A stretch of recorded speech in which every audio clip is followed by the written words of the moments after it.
সকালে নাস্তা করব। গতকালকের মুরগির তরকারি ছিল, সেটাই গরম করে নিচ্ছিলাম। অনেক তরকারিই ছিল, বেশিরভাগ তরকারিটাই রয়ে গেছে, তাই গরম করলাম। আর সাথে চা বানিয়ে নিয়েছিলাম।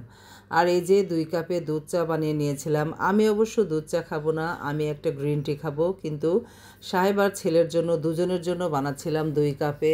ওদের জন্য চা বানালে আমি সবসময় চিনি আর গুঁড়া দুধটা আগে দিয়ে দিই, আর লিকারটা আগে ফুটাই। লিকারে আদা দেই, একটু তেজপাতা দিয়ে সুন্দর করে লিকারটা ফুটিয়ে 2 কাপ দুধ বানিয়ে নিলাম।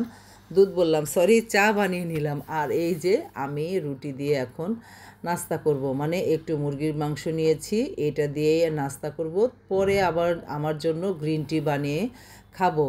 কারণ আমি এভাবে দুধ চা খেলে আমার রাতে ঘুম হয় না। কিন্তু দুধ চা আমার এত প্রিয়, একসময় এত প্রিয় ছিল, কতবার যে খেতাম দুধ চা তা বলার অপেক্ষা রাখি নাই। রুটি আজকে বানাই নাই, রুটি গতকালকের রুটি ছিল, সেই রুটি দিয়ে বাস ঝোল তরকারি দিয়ে সুন্দর করে একদম নাস্তাটা করা শেষ। কিন্তু রান্নাবান্নাও করতে হবে, সে প্রস্তুতিও নিব। কিন্তু তার আগে দেখি এত বাতাস শুরু হয়েছে আর বিজলি এত চমকাচ্ছে, দৌড়ে গেলাম ছাদে। ছাদে যেয়ে দেখি মেঘলা আকাশ হয়ে যাচ্ছে আর এত বিজলি চমকাচ্ছে, আমি তো ভয়ে পাচ্ছিলাম। যখনই বিজলি চমকায় তখনই আমি মোবাইলটা বন্ধ করে দিই, যদি কোনো দুর্ঘটনা ঘটে। এই যে একমাত্র একটা বিজলি চমকালো, এটা আমি ছাদের বাইরে থেকেই ভিডিওটা নিচ্ছিলাম। আর এত শব্দ হচ্ছিল, গ্রুম গারম শব্দ।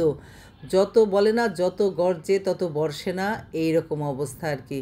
শুধু শব্দই হচ্ছিল চতুর্দিকে, আর আমি ভয়ে ভয়ে শুধু দেখছিলাম বিজলি চমকাচ্ছে, ঝড়টা নামে কিনা, আসে কিনা। পরে দেখলাম না, আস্তে আস্তে ঝড়টা অন্যদিকে মনে হয় চলেই গেল কিনা। আর এই যে তখনই গেলাম ছাদের মাঝখানে গিয়ে, এই যে আমার পুদিনা গাছগুলো মরেই গিয়েছিল।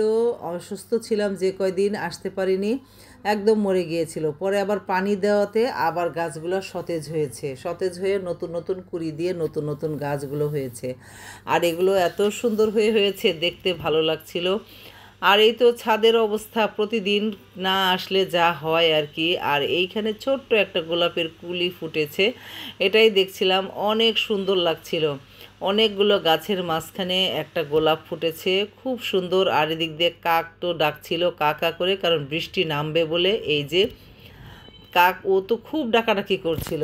আর এই ভিডিওটা আমি যে বোটানিক্যাল গার্ডেনে গিয়েছিলাম, এই ভিডিওটা দেখলে আমার মন ভালো হয়ে যায়। কারণ এত ফুল, এত গোলাপ, এটা গোলাপ বাগানের, বোটানিক্যাল গার্ডেনের এই ভিডিওগুলো দেখলে আমার এত ভালো লাগে।